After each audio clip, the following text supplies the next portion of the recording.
नमः सर्वेभ्यः। अद्य व्याकरणशास्त्रप्रवेशकक्षायाः 54. दिनम्। अत्र गतकक्ष्यायां वयं अवशिष्टानि सर्वाणि अपि सूत्राणि दृष्टवन्तः विसर्गसन्धिप्रकरणे। तत्र रोरि ध्रालोपे पूर्वस्य धीगुणः।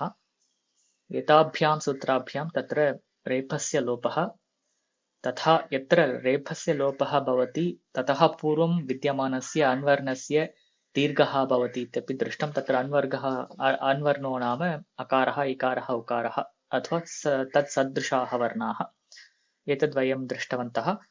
ततः परं विप्रतिषेधे परं कार्यम् इत्यत्र रोरि तथा अतोरोरप्लुदादप्लुते इत्यनयोः तत्र तुल्यफलत्वात् तत्र कथं अतोरोरप्लुदादप्लुते इत्यनेन कार्यं भवति, तत्र मनोरथः इत्यत्र उत्वं कथं भवति, अत्र रोरि इत्यस्य परविद्यमानत्वात् तत्र विप्रतिषेधे परं कार्यम् इत्यनेन रोरि इत्यस्यैव कार्यम् अभविष्यत्। तेन तत्र मनारथः इत्येवं रूपम् असिद्ध्यत्। मनारथः इत्येवं रूपम् अभविष्यत्, परन्तु तत्र कथं तत्र मनोरथः इति उत्वम् इति पृष्टे तत्र रोरि इत्यत्र पूर्वत्रासिद्धम् इत्यस्य पूर्वत्रासिद्धम् इत्यस्य अधिकारस्य प्रबलत्वात् तत्र प्रथमम् अतोरोरप्लुतादप्लुते इत्यस्यैव कार्यं भवति, अतः रोरि इत्यस्य कार्यं न भवति इति दृष्टम्।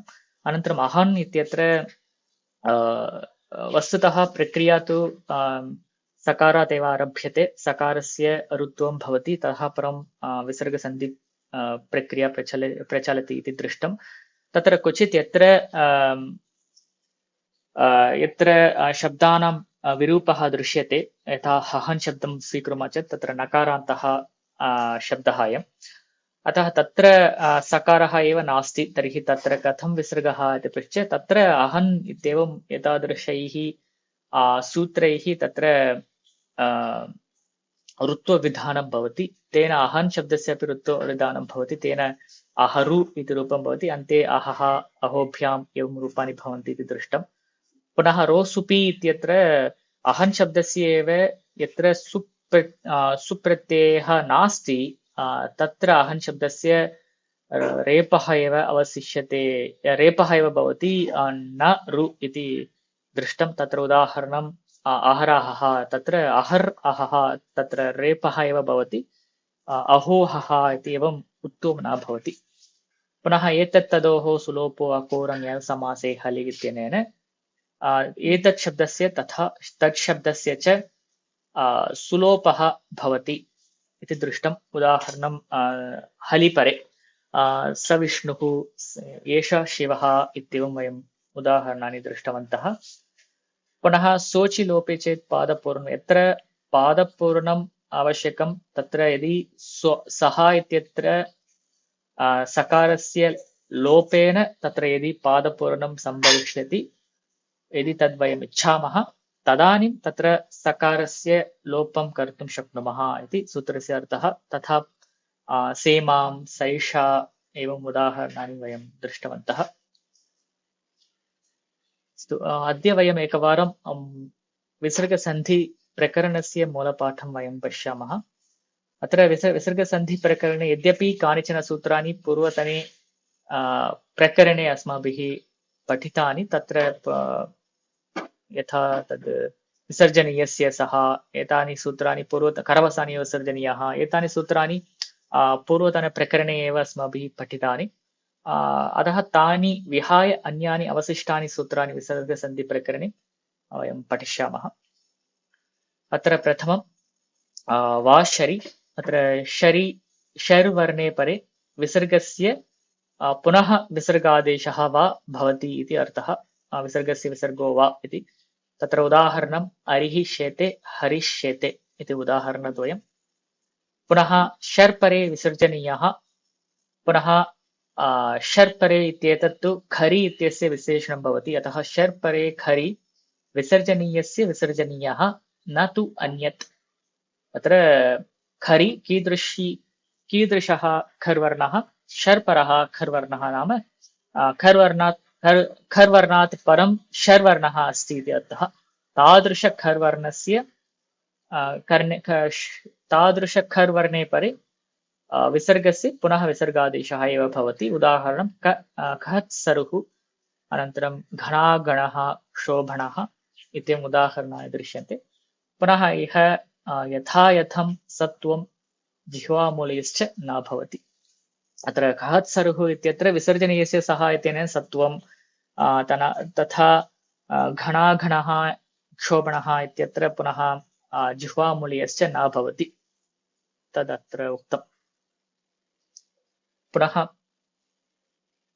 ससदृशरुः पदान्तस्य सकारस्य सजुष् शब्दस्य च रुः स्यात्।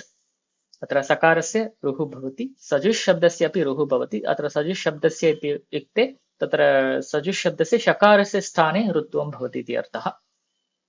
पुनः अतो रोरप्लुतात् प्लुते अप्लुतात् अतः परस्य रोः उः स्यात् अप्लुते अति।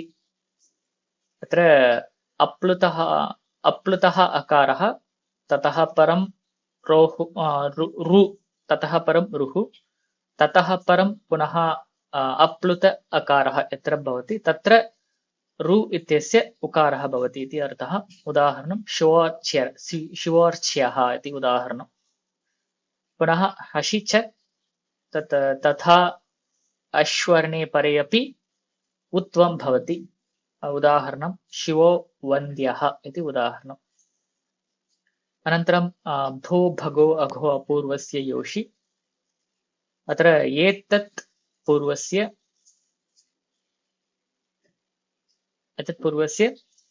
रोः यकारादेशः भवति अशि परे इति अर्थः। एतत् पूर्वस्य रोर्यादेशो अशि इति। पुनः तत्र उदाहरणं देवा इह, देवा इह इति रूपद्वयम्। पुनः भूस् भगोस् अघोस् इति सान्ताः निपाताः। तेषां रोः यत्वे कृते, तत्रापि यत्त्वं भवति इति उच्यते। पुनः हलि सर्वेषां, तत्र भो भगो अघो अपूर्वस्य यस्य लोपः स्यात् हलि, हलि परे यकारस्य लोपः, भू भगो अघो अपूर्वस्य तत्र विद्यमानस्य यकारस्य लोपः भवति हलि परे इति अर्थः। उदाहरणं भो देवाः, भगो नमस्ते, अघो याहि। अनन्तरम् अहन् इत्येतत् सूत्रम् अस्माकं लघुसिद्धान्तकौमुद्यां नास्ति, अतः सिद्धान्तकौमुदीतः तत्र विवरणं स्वीकृतम्। अत्र अहन् इत्यस्य रुः स्यात् पदान्ते विद्यमानस्य अहन् शब्दस्य रुः आदेशः स्यात् इति अर्थः। उदाहरणम् अहोभ्याम्, अहोभिः इति। पुनः तत्र रो सुपि, तत्र अह्नः रेफादेशः न तु सुपि। अत्र सुपि परे अह्नः, क्षम्यताम्, अहन् शब्दस्य रेफादेशः भवति यत्र सुप् प्रत्ययः नास्ति इति अर्थः। अत्र उदाहरणम् अहरः, अहर्गणः इति। अत्र रोरि, अत्र रेफे परे लोपः, अर्थः सरलः। अनन्तरं ढ्रालोपे पूर्वस्य दीर्घोणः, अत्र ड रेफयोः लोपनिमित्तयोः पूर्वस्य अण्वर्णस्य दीर्घः भवति इति अर्थः। तत्र पुनः उदाहरणं पुनारमते हरिरम्यः, अनन्तरं शम्भूराजते, त्रीणि उदाहरणानि। अनः इति किमर्थं तत्र चेत् तत्र तृडः वृडः इत्यत्र तत्र ढकारः अस्ति, ढकारे क्षम्यतां, तत्र ऋकारः अस्ति, ऋकारस्य दीर्घः न भवति इति दर्शयितुं तृडः वृडः इति उदाहरणम्। अत्र अन् इत्यत्र अकारस्य इकारस्य उकारस्य एव ग्रहणं भवति इति ज्ञातव्यम्।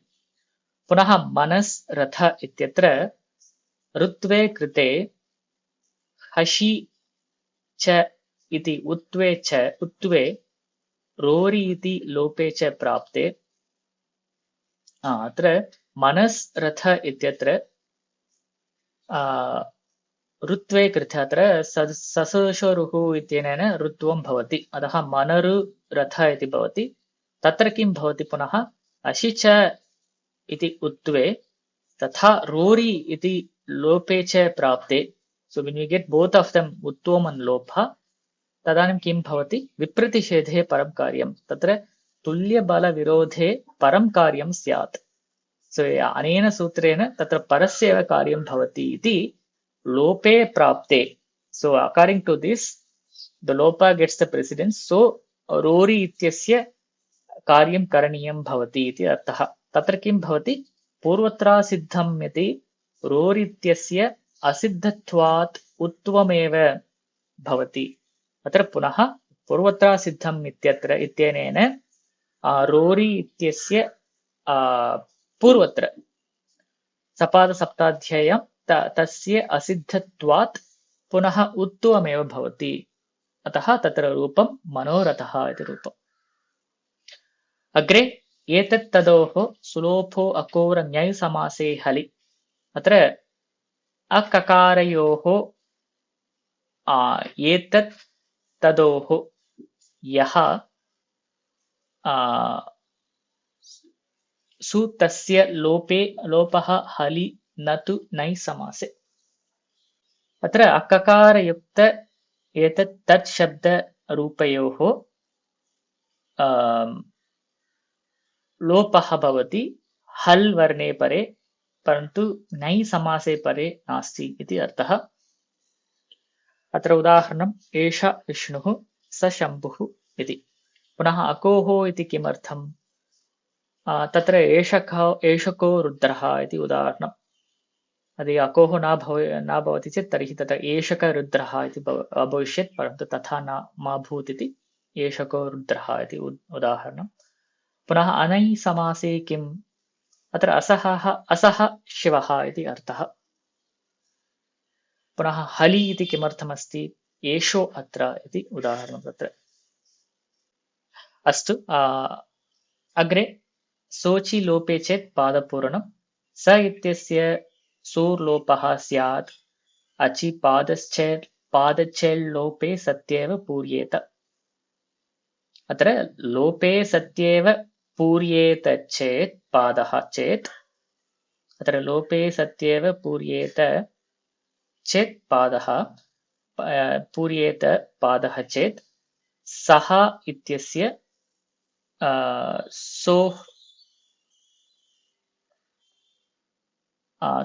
सोर्लोपः स्यादचि सोर्लोपः सु इत्यस्य लोपः स्यात् अचि परे इति अर्थः अत्र उदाहरणं सेमामवृद्धि प्रभृति पुनः सैष दाशरथी रामः इति उदाहरणद्वयम् तत्र अनेन तत्र विसर्गसन्धिप्रकरणस्यापि अध्ययनं समाप्तम्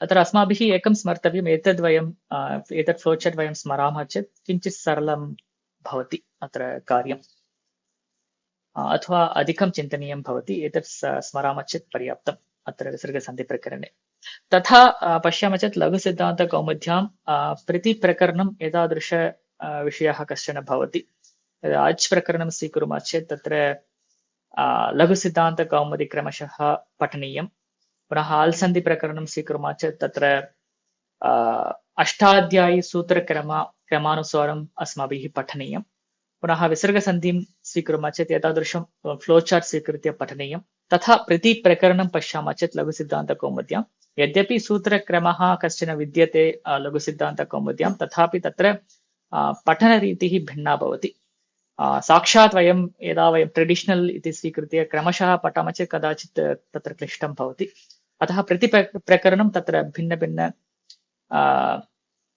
भिन्नरीत्या तत्र पठनीयं भवति अस्तु अनेन विसर्गसन्धिप्रकरणमपि समाप्तं तथा लघुसिद्धान्तकौमुद्याः अस्य वर्गस्य पाठः अपि समाप्तः अत्र लघुसिद्धान्तकौमुदीं स्वीकुर्मः चेत् तत्र षष्टिः प्रकरणानि तत्र सन्ति. There are total 60 chapters in Laghu Siddhanta Kaumudi.